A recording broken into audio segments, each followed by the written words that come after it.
Fanfic Garou en el universo de Warhammer 40.000. Renuncias de derecho, todo material utilizado tanto personajes como imágenes no son de mi propiedad, todos sus derechos y apoyo a sus respectivos creadores. Capítulo 8. Los Heraldos.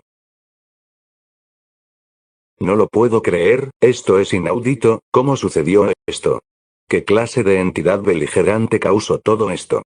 Incluso para alguien como yo sería prácticamente imposible distorsionar de tal manera los diversos multiversos. Esto solo puede ser obra de una entidad completamente superior, sin embargo, no permitiré que destruya toda la vida en el universo.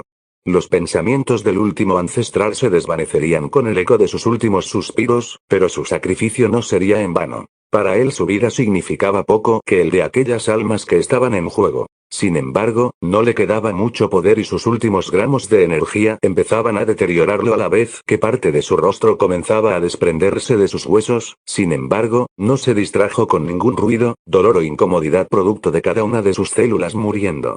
Con los restantes segundos antes de su deceso conjuró un portal con toda la energía psíquica acumulada a través de estos largos e incontables milenios con el fin de abrir una grieta a través de aquellas dimensiones corrompidas por los poderes de aquellas entidades primordiales a la vez que un portal dorado se manifestaba en la realidad. No obstante, el ancestral vería muy sorprendido cómo este mismo portal se dividía en dos a la vez que uno de los portales recién creados salía disparado a gran potencia en otra dirección, perdiéndose en la inmensidad del vacío. Él intentaría manipular el portal para evitar que se saliera de órbita, pero se le hizo imposible debido a la poca fuerza vital que le quedaba. Agotado, se dejaría caer al suelo de su escondida fortaleza construida hace centurias a la vez que sus ojos miraban fijos el portal esperando la llegada de algún ser que pudiera salvar el tan desolador sueño y creación de su especie. No le importaba si este recién llegado fuera una aberración más de aquellas dimensiones.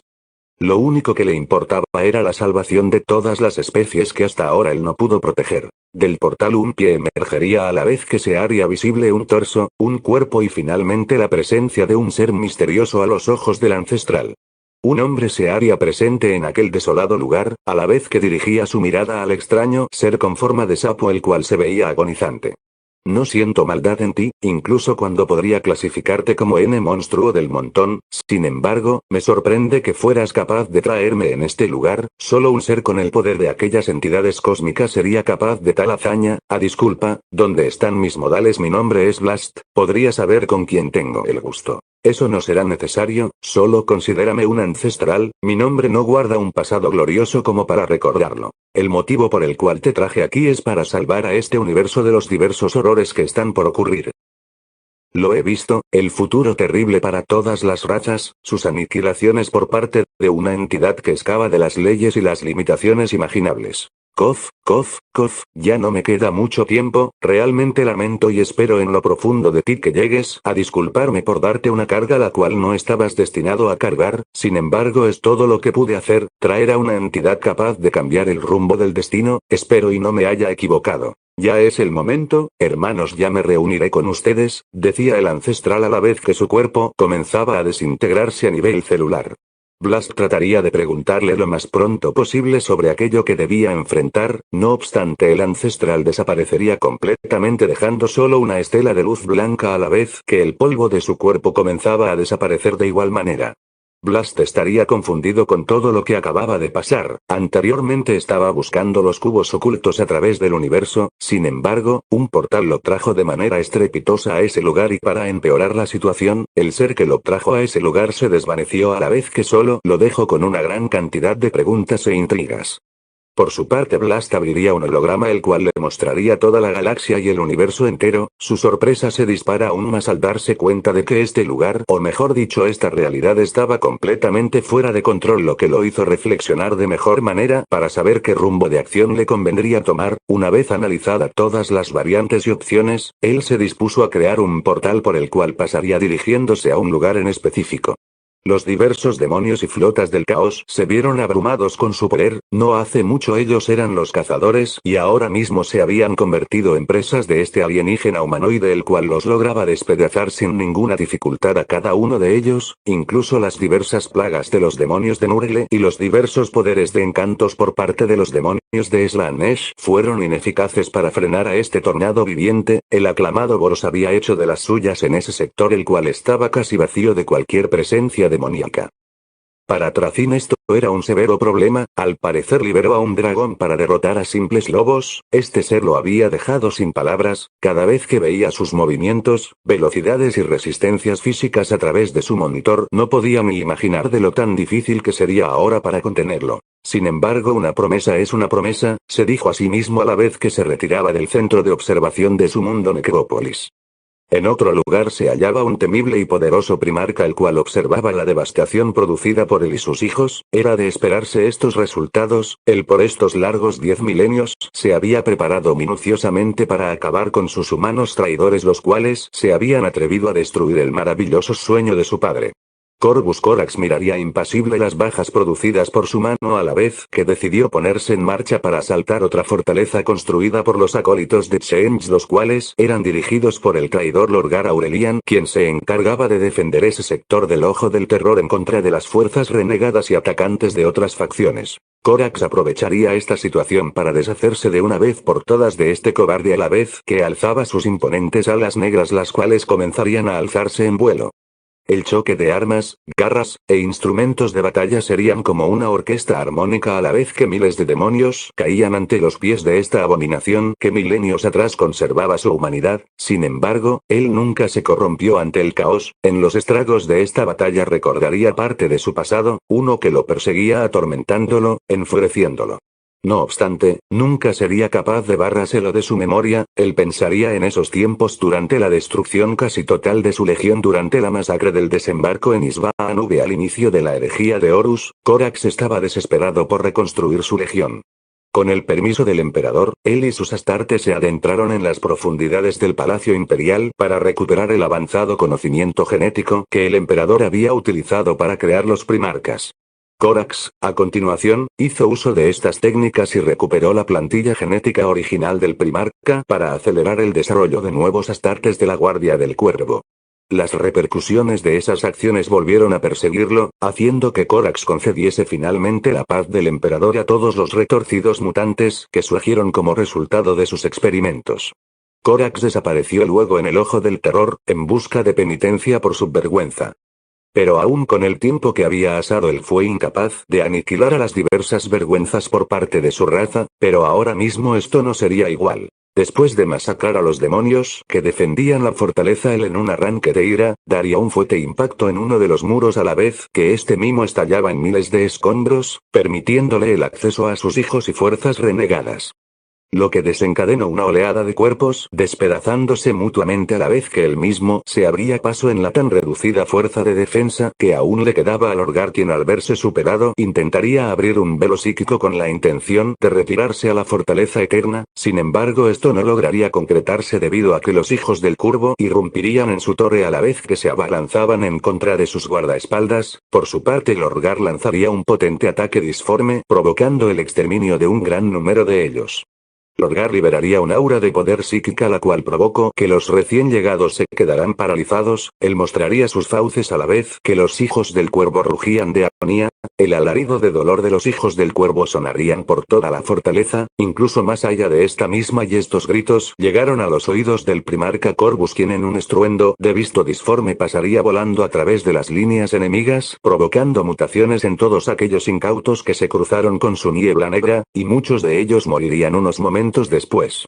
La corriente de aire producto del vuelo del primarca hizo que ese sitio se contaminara con una maldición, una que solo los hijos del Cuervo eran capaces de resistirlo. Lorgar sentiría la presencia inequívoca de su hermano a la vez que desenvainaba su impía arma, preparándose para su enfrentamiento. Sin embargo, un enorme miedo se apoderaría de él a la vez que la realidad a su alrededor comenzaba a deformarse, apareciendo consigo un millar de abominaciones, bestias, demonios y cuervos. Una vez que todas las aberraciones se harían presentes, estas se compactarían unas con otras como un imán atrayendo a todos estos seres. Una vez que estos monstruos se mezclasen, se manifestaría en su lugar un gigante ser humanoide con cabeza de cuervo. Lorgar estaría muerto del miedo. Si bien él era fuerte y podía eliminar a campeones de los dioses del caos, sin mucha dificultad esto cambiaba a la hora de enfrentarse a su hermano, quien milenios atrás había sido capaz de humillarlo a punto de casi matarlo si no fuera por la intervención de su hermano Conrad Curze, quien en esa ocasión llegó a salvarle el trasero. Sin embargo, ahora estaba solo y tenía que resolver esta situación solo. Sin embargo, él saldría de sus pensamientos a la vez que veía cómo Corvus se acercaba a él, a la vez que los hijos del cuervo se liberaban de su tormento, lo que sorprendería y preocuparía a Lorgar, quien en un desesperado plan de huida ordenaría a su escolta enfrentarse a los recién llegados con la intención de que ganasen tiempo.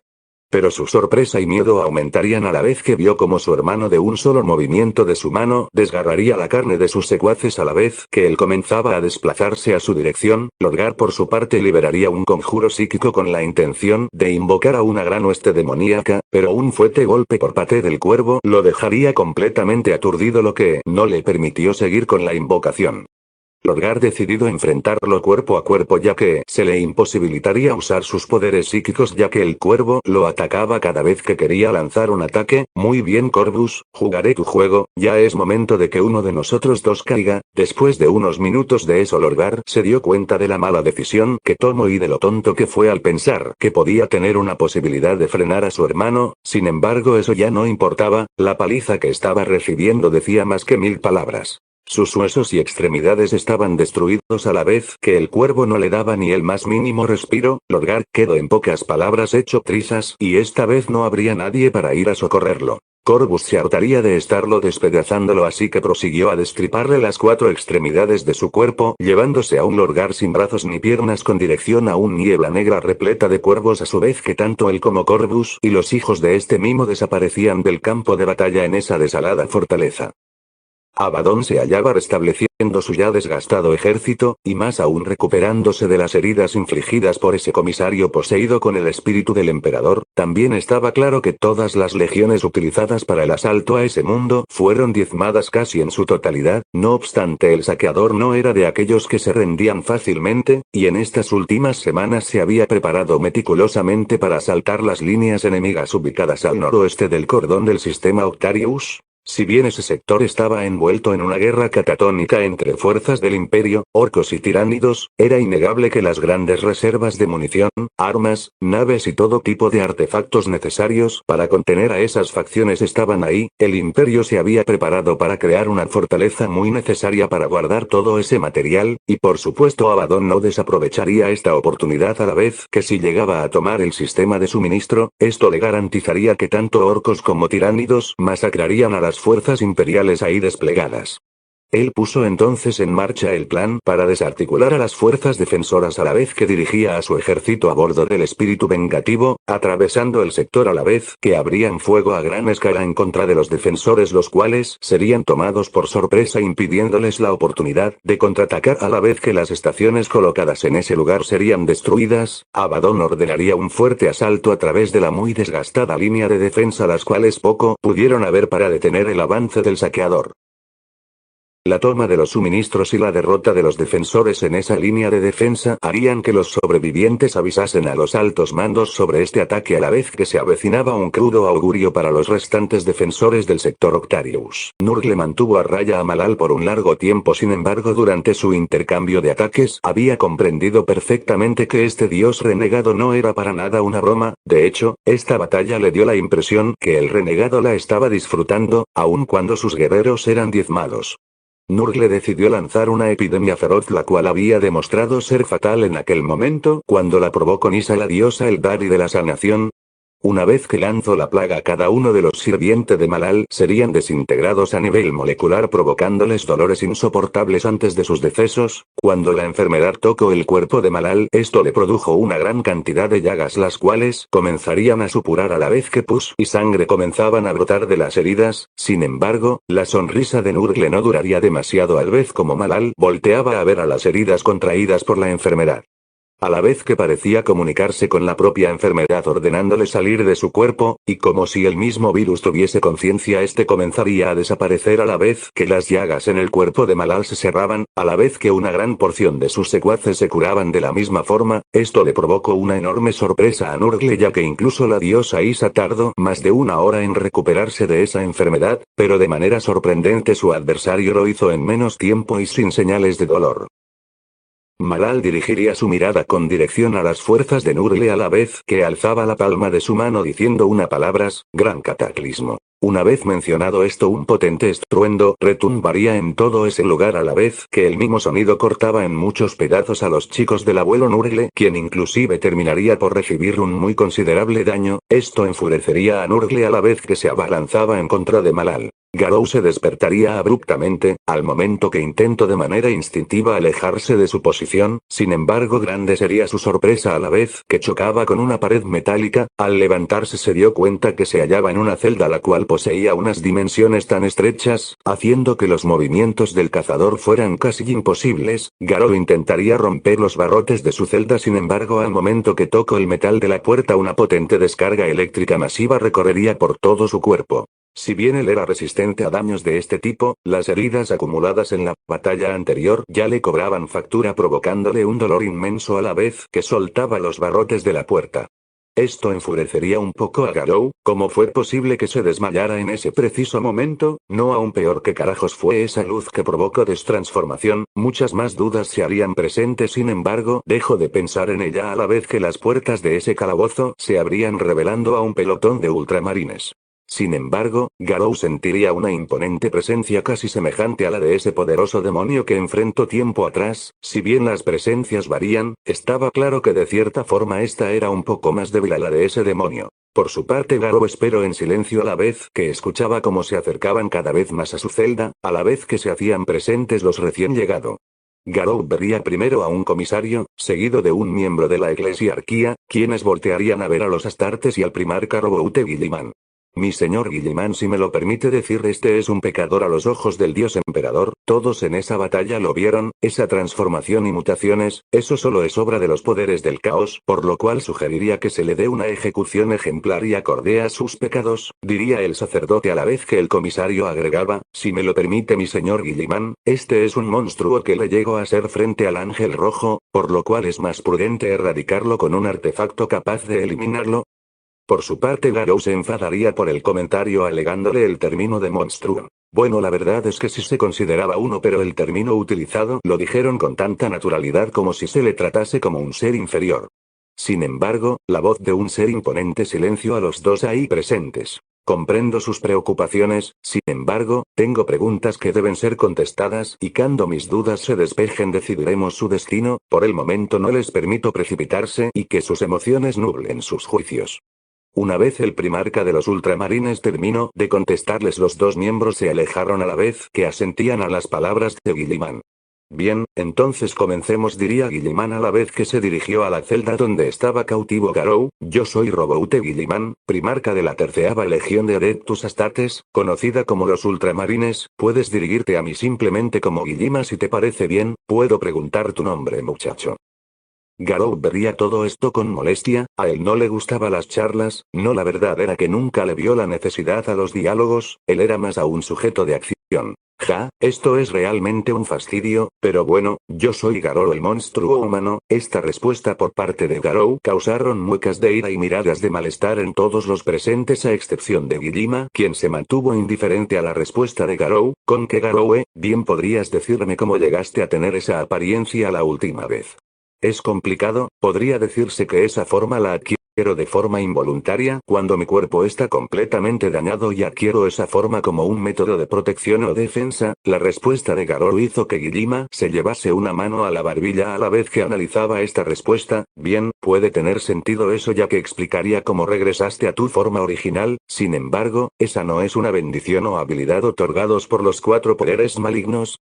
Si te refieres a esos seres que mandan continuamente demonios diestra y siniestramente, no, este poder que poseo es solamente mío y lo obtuve con entrenamiento. Además, si esto fuera obra de esos seres, ¿tú crees que permitirían que usase este poder para enfrentar a sus propias fuerzas? Puede que sirva solo a un dios del caos y seas enemigo de los demás, o un campeón disfrazado. Bueno, eso último sería imposible ya que los demonios no pueden tomar formas corpóreas humanas por tanto tiempo y aún peor soportar la luz de Celestine. Por última vez no sirvo a esas basuras que ustedes llaman dioses del caos, y peor aún es por causa de un ser que se hace llamar Dios por el cual yo estoy en este maldito lugar. La respuesta de Garou dejaría con cierta inquietud a Guilliman, quien le preguntaría, ¿ese ser a quien denominas Dios, posee un nombre fijo o apariencia física? No, ese bastardo no posee un nombre más que ese término, además que no posee una forma definida. Las respuestas del cazador eran muy difíciles de creer incluso para un primarca. Muy bien, Garou, ¿podrías contarnos de dónde vienes exactamente, los rasgos que posees y las técnicas que observé durante tu combate contra Angron resultaron muy desconocidas para mí, incluso para los propios custodes? Custodes, si no mal recuerdo, son los guardias del proclamado dios emperador, ¿no es así? Escoge sabiamente tus palabras, sucio mutante, diría el sacerdote a la vez que mostraba un rostro completamente irritado por la actitud tranquila del cazador. Ja ja ja ja, yo me dirijo a quien quiera como se me dé la gana, no me interesa la opinión de sujetos débiles como tú. ¿Cómo te atreves, si serás cabrón? Sin embargo, antes que el sacerdote dijese una palabra más, sería interrumpido por Guilliman, quien solo le lanzaría una mirada de silencio, a la vez que volvía su atención con Garou. Eso es correcto, sin embargo no respondes a mi pregunta. Como lo dije antes, todo fue obra de ese susodicho dios. El bastardo me utilizó como recipiente de su poder para destruir mi mundo. Sin embargo, cuando su plan fracasó y falló completamente, él como represalia decidió mandarme a esta dimensión. Según sus propias palabras, este universo forma parte de un futuro plan por parte de ese bastardo, y yo tengo que detenerlo. Esto dejó aún más intriga, ya que, si lo que Garou decía resultaba ser cierto, se hablaba de una entidad con un poder mayor a la de los 4 dioses del caos, si es que podía abrir dimensiones, ya que según lo que entendía de este término por parte del Mechanicus era que las dimensiones son realidades alternas y aún inexploradas por cualquier especie o raza. Incluso se rumoreaba que ni siquiera los propios Necrones poseían tal nivel de tecnología para llegar a hacer una hazaña de ese nivel, pero para ello necesitaba comprobar algo. Llamen a Belisarius Caul, debo consultarle algo, decía Guilliman a la vez que el sacerdote y el comisario salían de la sala. De acuerdo, Garou, analizaré todo lo que me acabas de mencionar, sin embargo mis dudas no han acabado, por lo tanto permanecerás un tiempo más aquí. Nos veremos dentro de poco para seguir con nuestra charla, como quieras, no me importa demasiado que digamos, decía Garou a la vez que Guilliman sonreía y se alejaba del calabozo con los ultramarines siguiéndole y 2 de ellos quedándose a vigilar al cazador. Sí, qué fastidio, espero y esto acabe pronto, ya que, si sigo por mucho tiempo aquí no tendré más opción que destruir esta maldita puerta. Los azotes y estruendos eran lo único que se oían en las lejanías. Una gran ventiscas de tormentas disformes eran todo lo que se hacía visible en esos lugares. Sin embargo, para ellos estas condiciones no eran más que un paseo por el parque, ya que a diferencia de otros capítulos y legiones de Adeptus Astartes, ellos estaban completamente acostumbrados a estas condiciones y corrosiones demoníacas, a la vez que matar demonios era su especialidad. No por nada eran la fuerza más secreta que tenía el imperio de la humanidad, a la vez que protegían a la humanidad en las sombras. Si eran nada más y nada menos que un escuadrón completo de caballeros grises dirigidos por el mismísimo Kaldor Draigo, quien se decía era capaz de vencer a un primarca demonio e inclusive que llegó a derrotar al mismísimo primarca Mortarion en un combate singular. Sin embargo, el propio Kaldor Draigo no le interesaba todo y cada uno de los rumores que corrían en el capítulo sobre sus hazañas. Él le prestó más atención al gran montículo con forma de cueva subterránea a la vez que comenzaban a adentrarse a las profundidades de ese lugar. La razón principal por la cual se hallaban en ese lugar se debía a que recientemente habían perdido comunicación con un grupo de exploración del mismo capítulo, los cuales estaban destinados a analizar las posibles amenazas en ese lugar. No obstante, las comunicaciones fallaron a la vez que se perdió el contacto con ellos, por lo cual se especulaba que esto era obra de un demonio poderoso o de alguna monstruosidad de aquella zona del Ojo del Terror. Conforme iban avanzando se haría visible diversos cuerpos ensangrentados de demonios, lo que los dejó pensando que tal vez los exploradores solo se estaban encargando de estas molestias antes de hacerle perder el tiempo al capitán del capítulo. Sin embargo, sus expresiones cambiarían cuando llegaron a un enorme montículo de roca donde yacían los cuerpos despedazados y destrozados de los exploradores. Esto era algo insólito. Más allá del hecho que un solo caballero gris era capaz de hacerle frente a un berserker del dios de la sangre y que además sus armaduras estaban diseñados con la capacidad de resistir impactos provenientes de campeones demoníacos, el simple hecho de dudar de las capacidades de estas mismas eran algo insólito. Sin embargo, la prueba se hallaba ahí presente, solo pocos seres eran capaces de hacer tal hazaña, lo que hizo que Kaldor Draigo cerrase los puños con ira a la vez que se acercaba a los cuerpos de los caídos y conectaba su sensor de grabación para poder saber lo que sucedió en ese lugar. Después de ver toda la grabación, él se dirigiría a sus capítulo con una gran sonrisa maniática entre su rostro. Compañeros, hermanos, déjenme decirles que posiblemente muchos de nosotros no volveremos de regreso a la base, por lo cual aquellos que sobrevivan honrarán la memoria de los caídos y llevarán sus cuerpos a la fortaleza secreta. Al parecer lo que se encuentra más abajo es nada más y nada menos que el propio demonio exiliado Skarbrand. Según nuestros registros fue el campeón indiscutido de Khorne milenios atrás, pero si de algo está claro es que es un adversario con el cual no será sencillo tratar sin perder a algún hermano. El resto del capítulo asintieron de manera gloriosa. Si de algo se enorgullecían era de enfrentarse a los obstáculos más complicados y eliminarlo a toda costa, aun si esto significaba una derrota total. Kaldor sonreiría de la misma forma a la vez que giraba su mirada en las profundidades de aquel escabroso túnel. Muy bien hermanos, avancemos. Todo el capítulo sin dudarlo siguieron a su capitán a través de las profundidades de aquel abismo a la vez que preparaban sus armas, espadas, armaduras de exterminador, torretas imbuidas con luz sagrada y sus tan poderosos hechizos los cuales serían de bastante ayuda para acabar con aquel demonio. Después de avanzar por más de 20 minutos, finalmente se detuvieron por un motivo aterrador para cualquier otro Astarte, pero para ellos esto lo único que provocó fue nada más que una sorpresa. A la vez que todos enfocaban sus fuentes de luz al cadáver casi desintegrado de Skarbrand, quien parecía haber perecido al menos una hora atrás, por lo cual el culpable de esto no debía estar muy lejos. Ellos avanzaron un poco más a la vez que se acercaban a dos intrincados pilares negros los cuales no parecían conducir a ningún sitio. Kaldor se enfadaría por esto, habían bajado hasta ese lugar para encontrar nada. Sin embargo, las palabras asombradas por parte de uno de sus hermanos lo traerían de vuelta a la realidad. Capitán mire, dijo el Astarte con una voz que reflejaba un asombro indescriptible. Kaldor voltearía la mirada a la vez que veía claramente dónde estaba apuntada la luz, y es que uno de esos pilares parecían tener la forma de unas patas provenientes de una bestia. Cada vez que Kaldor alzaba su fuente de luz, esto le llegó a preocupar a la vez que se dio cuenta que estas cosas no eran pilares de piedra o de metal.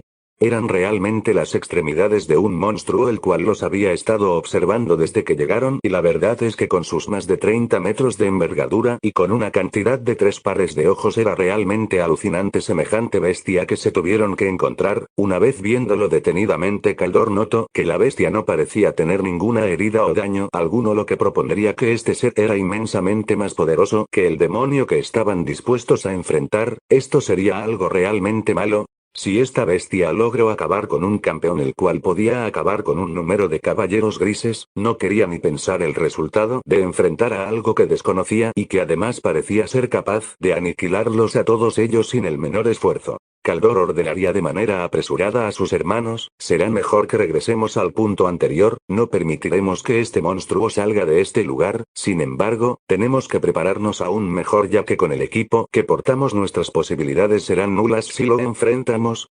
El resto del capítulo asentirán a la vez que retrocedían sin quitarle la mirada a la bestia, acercándose cada vez más a la salida de ese abismo. Una vez afuera, Kaldor analizaría el mejor rumbo de acción a la vez que mandaba un mensaje a la base secreta del capítulo, con órdenes de reunir y equiparse armamentos necesarios para la eliminación de esta bestia. Blast saldría del portal que acaba de abrir a la vez que se adentraba en las profundidades de ese palacio en un estado deplorable. No tardaría mucho en encontrarse con una escolta de campeones demonios del dios del caos Nurgle, los cuales, si se permitía decirlo, serían un gran problema incluso para un primarca. Sin embargo, Blast solo los pasaría de largo a la vez que se adentraba en otro portal, pasando la línea de defensa del palacio. Una vez llegó a un santuario repleto de flores aberrantes los cuales parecían tener vida y un poco más lejos de ahí, se podía divisar a una entidad divina. Blast avanzaría a la vez que la diosa de la sanación Eldari se percataba de la presencia del intruso haciendo que se pusiera en alerta, sin embargo, su expresión se tranquilizaría al momento de percatarse de que se trataba de un humano. No obstante, Isa estaba confundida, ¿qué hacía un humano en ese lugar? Sin embargo, las palabras que escucharía aclararían esas intrigas. Espero y te tranquilices, no soy tu enemigo, a través de la marea cósmica logré escuchar tus gritos de ayuda, y esa es una razón por la cual vine, además de que tu presencia hace resaltar que eres una entidad divina, ¿o me equivoco? Isa estaría sorprendida, nunca se habría imaginado que un mortal hubiese sido capaz de escuchar sus gritos de ayuda. Pero antes que incluso fuese capaz de decir una palabra, la puerta del santuario se abriría a la vez que los campeones y guardianes del palacio de Nurgle se harían presentes a la vez que Blast se giraba para determinar la manera más rápida de acabar con estas aberraciones. Esta historia continuará en el próximo capítulo, no sin antes mencionar que estoy de regreso y trataré de estar más activo en el canal, y para los que esperan o desean otro fanfic no duden en comentar cuáles les gustaría que hiciera para ponerlo a votación de ustedes, y de esa manera comenzar con esa historia en el futuro. Les agradezco por escuchar y hasta la próxima.